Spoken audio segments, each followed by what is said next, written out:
Hello all of you, welcome back to my channel. मैं आज आप लोगों के लिए लेकर आ चुकी हूँ एक कलेक्टिव रीडिंग जिसका टॉपिक रहने वाला है who is coming towards you. कौन आपकी तरफ आ रहा है, कौन आपकी ज़िंदगी में आ रहा है, कौन आपके जीवन में आ रहा है, हम ये जानेंगे। लेकिन रीडिंग जनरल है, कलेक्टिव है। हो सकता है कि आपके सिचुएशन के साथ एक्यूरेटली रेजोनेट करे, हो सकता है कुछ परसेंट करे। तो ओपन माइंडेड होकर ही सुनिएगा, ज़बरदस्ती अपने आप को रीडिंग में फिट इन मत कीजिएगा। जितना रेजोनेट होता है उतना ही एक्सेप्ट कीजिए एंड लीव द रेस्ट। ये रीडिंग सभी ज़ोडिएक साइंस के लिए है, हर उम्र के व्यक्ति के लिए है, टाइमलेस है।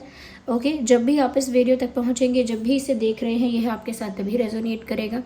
और अगर आप इस वीडियो तक पहुंच गए हैं, मुझे सुन रहे हैं, तो ये रीडिंग कितनी भी जनरल और कलेक्टिव क्यों ना हो, ओके, ज़रूर इसमें कोई मैसेज है, तभी आप इस वीडियो तक पहुँचे हैं। आइए, लेट्स नॉट वेस्ट टाइम और रीडिंग स्टार्ट कर देते हैं और देखते हैं व्यूअर्स यहाँ पे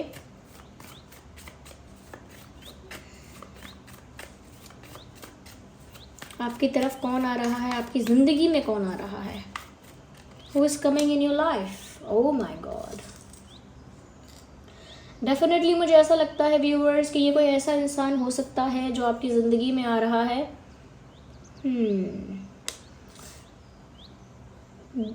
जिसे आप डिज़र्व करते हैं।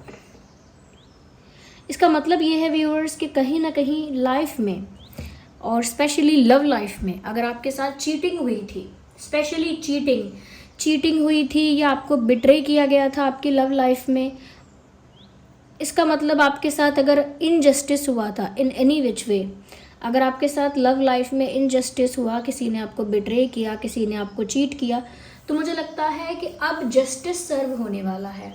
और जस्टिस कैसे सर्व होगा कि जो बहुत ही अच्छा पर्सन है, जो आपके लिए बेस्ट है, ओके, जिसे आप डिज़र्व करते हो, जैसा इंसान, जैसा पार्टनर आप डिज़र्व करते हो, एक वैसा ही पार्टनर आपके लाइफ में आएगा। और वो डिवाइन का अपना तरीका है जस्टिस करने का। यानी जिसको आपने प्यार किया, इम्पोर्टेंस दी, अगर उसने आपको चीट किया है या बिट्रे किया है, तो फिर डिवाइन जस्टिस सर्व करेंगे आपकी लाइफ में कोई ऐसा इंसान भेजकर जो आपके लिए बेस्ट है, जैसा इंसान आप डिज़र्व करते हो। और जिसने आपको चीट किया है, हर्ट किया है, उसको भी कर्मा सर्व किया जाएगा। तो यहाँ पर व्यूअर्स, एज अ जस्टिस आपकी लाइफ में किसी इंसान को डिवाइन भेज रहे हैं।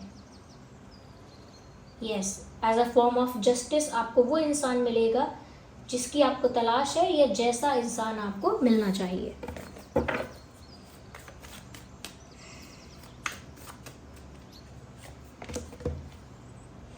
डेफिनेटली व्यूअर्स, मुझे यहाँ पर ऐसा लगता है कि आपकी तरफ कोई ऐसा इंसान ही आ रहा है जिसे आप जानते हो। जहाँ तक मुझे अभी नज़र आ रहा है, ऐसा लगता है कि ये कोई न्यू पर्सन नहीं है। ही और she is someone you know, you already know. ये कोई ऐसा ही इंसान है जिसे आप ऑलरेडी जानते हैं, जिसके साथ आपने मैसेजेस एक्सचेंज किए हैं, जैसे सोशल मीडिया ऐप पर आपने इस इंसान के साथ चैटिंग की है, मैसेजेस एक्सचेंज किए हैं, या फ़ोन पर या कहीं ना कहीं कॉल्स पर। बट मुझे लगता है कि आपका इस इंसान के साथ अच्छा खासा इंटरेक्शन हो रखा है पहले से। यू नो दिस पर्सन, और कहीं ना कहीं मुझे लगता है कि इस पर्सन के साथ आपका कोई कॉन्फ्लिक्ट, कोई इशू हो भी चुका है। यानी कि आप इस इंसान को जानते भी थे, आपका अच्छा एक्सचेंज भी था, आपका अच्छा इंटरेक्शन भी हो रखा था, लेकिन आप दोनों के ही बीच में कोई इशू, कोई प्रॉब्लम, कोई ट्रबल हुआ है, जिसकी वजह से मुझे लगता है व्यूअर्स कि आपको बहुत पेन हुआ है। आपकी एक्सपेक्टेशंस, आपकी उम्मीदें टूटी हैं इस इंसान की वजह से। तो आपने इस इंसान को पसंद भी किया और मन ही मन कुछ एक्सपेक्टेशंस, कुछ विशेस, कुछ ड्रीम्स रखे थे, जो इस इंसान ने जान के या अनजाने में तोड़ दिए, और उसी वजह से आपको बिट्रेड या फिर चीटेड फील हुआ है। तो मुझे लगता है व्यूअर्स, ये कोई ऐसा ही इंसान आपकी लाइफ में आ रहा है जिसे आप जानते हैं, और ज़्यादा चांसेस इस चीज़ के हैं, ज़्यादा पॉसिबिलिटी इस चीज़ की है कि ये वो इंसान है जिसके साथ आपका सेपरेशन हुआ, जिसने आपको चीट किया है, जिसने आपको हर्ट किया। तो अगर डिवाइन जस्टिस के फॉर्म में एक ऐसा ही इंसान भेज रहे हैं वापस, इसका मतलब ये है व्यूअर्स कि ये इंसान माफ़ी मांगने आएगा, जस्टिस सर्व कर रहे हैं। यानी कि जैसा इंसान या जो चीज़, ओके, जो चीज़ आप डिज़र्व करते हैं इस सिचुएशन में, अगर आपके साथ अनफेयर इनजस्टिस हुआ है, तो जो चीज़ आप डिज़र्व करते हैं वो आपको मिलेगी। तो व्यूअर्स किसी और पर्सन के द्वारा नहीं मिल रहा है जस्टिस, इसी इंसान के द्वारा आपको मिलेगा जिसने आपको हर्ट किया है। यही इंसान अपनी गलती को रियलाइज़ करेगा, यही इंसान आपसे माफ़ी मांगने आएगा, यही इंसान आपसे अपोलोजाइज़ करेगा। Okay, this person will ask for forgiveness. ये इंसान क्षमा प्रार्थना करेगा और कहीं ना कहीं यही एक फॉर्म ऑफ जस्टिस होगा कि उस इंसान को आपके पास माफ़ी मांगने भी आना पड़ेगा, गिल्टी भी होना पड़ेगा, रिग्रेट भी करना पड़ेगा। और उसके साथ साथ व्यूअर्स यहाँ पर वो इसीलिए भी होगा क्योंकि इस इंसान की लाइफ में भी उसको वही प्रॉब्लम्स फेस करनी पड़ेंगी। तो ये इंसान माफ़ी मांगने क्यों आएगा, वापस आपको अप्रोच क्यों करेगा, क्यों अपोलोजाइज़ करेगा? क्योंकि इस इंसान को रियलाइज़ हो जाएगा कि इसने आपके साथ गलत किया है। और वो रियलाइज़ तभी होगा जब डिवाइन उसके साथ कुछ करेंगे, यानी कि उसको भी लाइफ में कुछ ट्रबल, कुछ प्रॉब्लम आएगी। ओके, उसको भी लोग चीट करने लगेंगे, उसको भी लोग धोखा देंगे, चीट करेंगे, बिट्रे कर देंगे, उसको भी लोग मैनिपुलेट करके कहीं ना कहीं उसको ट्रिक कर देंगे। तो उसको लगेगा कि मैंने भी किसी के साथ ऐसा किया है। तो एक रियलाइजेशन यहाँ पर हो सकता है कर्मा सर्व होने की वजह से, और ये इंसान वापस लौट कर आ सकता है और आपसे माफ़ी मांग सकता है। सो जस्टिस सर्व्ड। ओके, तो ये इंसान आपकी लाइफ में आ रहा है। एक कार्मिक साइकिल बहुत जल्दी एंड होने वाली है। जैसे ही ये इंसान माफ़ी मांग लेगा या लौट आएगा और कहीं ना कहीं जो कार्मिक अकाउंट बन रहा था वो सेटल हो जाएगा। तो ये कोई न्यू पर्सन नहीं आ रहा है व्यूअर्स, ये वही पर्सन आ रहा है जिसे आप जानते हो, जिसने आपको चीट किया, मैनिपुलेट किया। कर्मा सर्व होने की वजह से उसको रियलाइजेशन भी होगा, गिल्ट होगा और वो लौट कर आ जाएगा। यहाँ पर मुझे ऐसा लगता है व्यूअर्स कि जिस भी इंसान ने आपके साथ गलत किया है, चाहे वो अपनी लाइफ में कितना भी बिजी, कितना भी कूल, चिल, रिलैक्स क्यों ना दिख रहा हो, अंदर से उसका ध्यान जो है वो इसी चीज़ में जा रहा है कि उसने गलत किया है। अंदर से वो day by day guilty feel करता जा रहा है। अंदर से उसे बेचैनी है, एंग्जाइटी है, अंदर से बहुत ओवर थिंकिंग, बहुत नेगेटिविटी और एक रिग्रेट है। और वो रिग्रेट, वो गिल्ट उस इंसान को सुकून से नहीं रहने दे रहा। तो ये इंसान कितना भी चिल, रिलैक्स और बिजी दिखे, ये जहाँ भी है, जिस भी पोजीशन में है, चाहे वर्क प्लेस पर है, घर में है, फ्रेंड सर्कल में है, ट्रैवल कर रहा है, कुछ भी कहीं भी है, ये इंसान, इसके दिमाग में वो बात बार बार आ जाती है कि इस इंसान से गलती हो गई। So wherever this person is, they are just thinking about you। ये इंसान बार बार आपके बारे में सोच रहा है। मुझे ये लग रहा है कि ये इंसान बार बार आपके बारे में सोच रहा है और सोच कर टेंशन ले रहा है। और ये इंसान इतनी टेंशन ले रहा है, इतना ज़्यादा इसको गिल्टी फील हो रहा है कि इस इंसान की रातों की नींद उड़ चुकी है।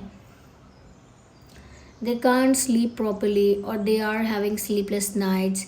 ये अच्छे से सो नहीं सकते हैं, रात भर जाग रहे हैं, ऐसी इनकी स्थिति हो गई है।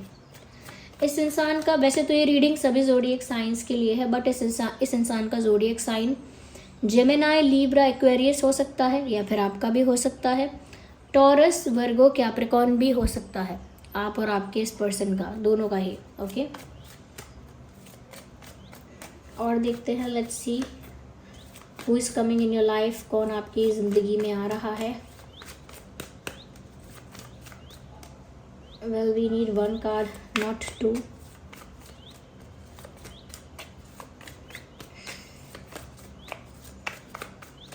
Just one.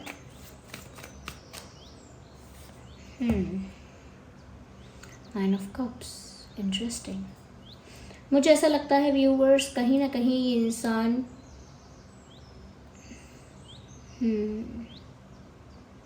एक ऐसी चीज़ महसूस करेगा कि जैसे इस इंसान के पास सब कुछ है, लेकिन फिर भी लाइफ में एक सेटिस्फैक्शन नहीं आ रहा है, फिर भी लाइफ में वो कंप्लीटनेस की फीलिंग नहीं आ रही है, फिर भी कोई फैक्टर ऐसा है जो मिसिंग लग रहा है, कोई चीज़ ऐसी है जिसकी कमी है। तो मुझे लग रहा है ये इंसान ऐसा भी सोचेगा कि कुछ तो ऐसा है जिसकी कमी है। एक सेंस ऑफ फुलफिलमेंट फील नहीं हो रहा, sense of emotional fulfilment feel नहीं हो रहा, लाइफ में एक कंप्लीटनेस फील नहीं हो रही, एक सेटिस्फैक्शन नहीं आ रहा है अंदर से, क्योंकि सब कुछ है लेकिन फिर भी कुछ कमी लग रही है। फिर भी कुछ मिसिंग लग रहा है, ऐसा इस इंसान को फील होगा। और वो मिसिंग फैक्टर व्यूअर्स आप ही हो। तो सब कुछ होने के बाद भी इस इंसान को इमोशनल फुलफिलमेंट या कंप्लीटनेस या सेटिस्फैक्शन की कमी होने की वजह से इस इंसान को रियलाइज़ होगा कि वो आप ही हो जिसकी कमी है। Then they will come to you, फिर वो आपके पास आएंगे।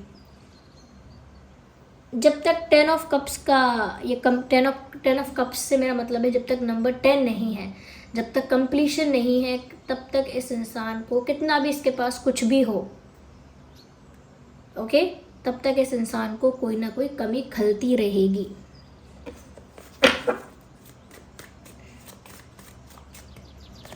तो व्यूअर्स, ये एक ऐसा इंसान है जिसके पास लाइफ में बहुत कुछ है। इसके पास काफ़ी ऑप्शंस होंगे, काफ़ी लोग इस इंसान को अटेंशन देते होंगे। हो सकता है फाइनेंशियली भी अच्छा फैमिली बैकग्राउंड हो, या फिर खुद भी फाइनेंशियली काफ़ी स्टेबल हो। अगर ऐसा नहीं भी है तो मुझे लगता है काफ़ी इनको अटेंशन मिलती है, कॉम्प्लीमेंट्स मिलते हैं, रिस्पेक्ट, रिकॉग्निशन मिलती है। या फिर ऐसा भी हो सकता है इस इंसान ने लाइफ में काफ़ी कुछ अचीव किया है, काफ़ी अच्छी पोजीशन पे है। कहने का मतलब है इस इंसान के पास काफ़ी कुछ हो सकता है ऑलरेडी, लेकिन फिर भी इन्हें आप ही की कमी महसूस होगी and then they will come to you. मुझे ऐसा लगता है व्यूअर्स, ये इंसान ऑलरेडी प्लान कर रहे हैं आपकी तरफ आने के बारे में, सोच रहे हैं और प्लान कर रहे हैं। इन्हें आपकी तरफ आना है, ये चीज़ तो पक्की दिखती है, यहाँ पे श्योर दिखती है, कंफर्म दिखती है।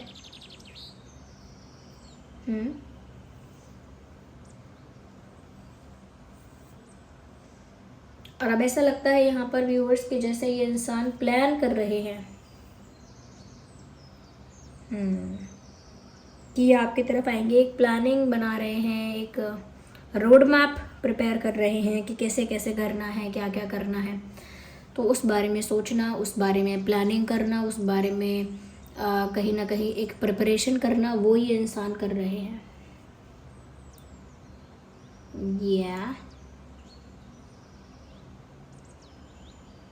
ये इंसान एक ज़िद पर भी हैं कि अब प्लानिंग करके, दिमाग लगा के, ये कैसे भी वो आपसे कहीं ना कहीं वापस जुड़ेंगे ज़रूर, या वापस आपकी लाइफ में आएंगे ज़रूर, या वापस आपके साथ रिश्ते में या रिलेशनशिप में आएंगे ज़रूर। चाहे कितना भी दिमाग लगाना पड़े, कितना भी एफ़र्ट लेना पड़े, कितना भी प्लान करना पड़े, वो करेंगे। लेकिन वो एक ज़िद पे आ गए हैं। उन्होंने जैसे ठान लिया है कि उन्हें अब आप वापस चाहिए तो चाहिए। तो कहीं ना कहीं मुझे लगता है एक ज़िद पर ये इंसान आ चुके हैं कि ये जो चाहते हैं उसे करके रहेंगे। यहाँ पर जो ज़ोडिएक साइंस मुझे नज़र आ रहे थे अभी तक, वो थे जेमिनी, लिब्रा, एक्वेरियस, टॉरस, वर्गो, कैप्रिकॉर्न, और आगे अब मुझे दिख रहा है कैंसर, स्कॉर्पियो, पाइसेस, एरीज, लियो, सैजिटेरियस। क्योंकि यहाँ पर स्वॉर्ड्स हैं, पेंटिकल्स हैं, कप्स हैं और वैंस भी हैं। ओके, तो ये सभी साइंस यहाँ पर कवर हो चुके हैं। व्यूअर्स, मुझे लगता है ये इंसान दिखने में काफ़ी गुड लुकिंग है। ज़रूरी नहीं है कि बहुत ही फेशियल फीचर्स बहुत सुंदर हों, लेकिन चार्मिंग बहुत ज़्यादा है इस इंसान की पर्सनालिटी। ये पर्सन बहुत ज़्यादा चार्मिंग है, बहुत ज़्यादा अट्रैक्टिव है, बहुत ज़्यादा कह सकते हैं कि एक आई कैची टाइप ऑफ पर्सनालिटी है कि लोगों की नज़र इन पर आके टिक जाती है। तो काफ़ी स्मार्ट, काफ़ी अट्रैक्टिव, काफ़ी चार्मिंग पर्सनालिटी इस इंसान की हो सकती है। Yes, so this person is good looking.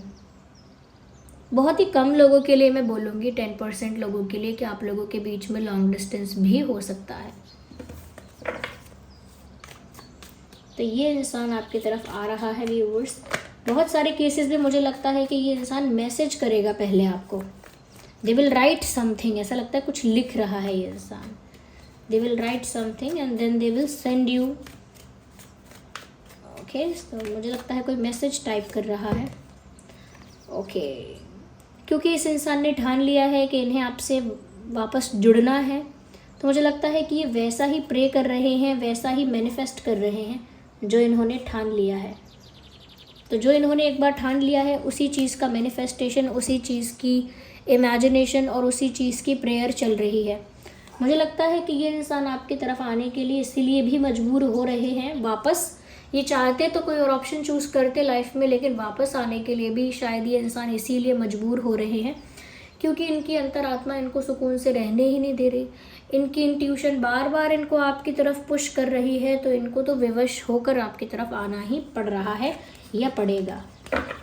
Universe इनको आपकी तरफ लेकर ही आएंगे जस्टिस सर्व करने के लिए स्पेशली, और बाद में फिर आपका डिसीजन होगा कि करना क्या है। देख लीजिए इनका इंटेंशन। ये 4 ऑफ वैंड्स है, ये यूनियन का कार्ड मुझे नज़र आ रहा है। 4 ऑफ वैंड्स आपके साथ एक होना चाहते हैं, यूनियन चाहते हैं, कमिटमेंट चाहते हैं, और उसके लिए वो अपनी इंट्यूशन की, अपने मन की सुन रहे हैं। यही उनकी डिज़ायर है इस समय, और उसके लिए वो सोच रहे हैं, प्लान कर रहे हैं। Let's see what else we have. मुझे लगता है कि उन्होंने ये सपना सोच लिया है कि पूरा करना है, और वो करके मानेंगे।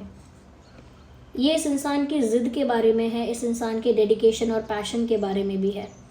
This person will definitely come to you. ये इंसान ने अब ऐसा ठान लिया है, लिखा भी है फॉलोइंग योर ड्रीम्स और फॉलो योर ड्रीम्स।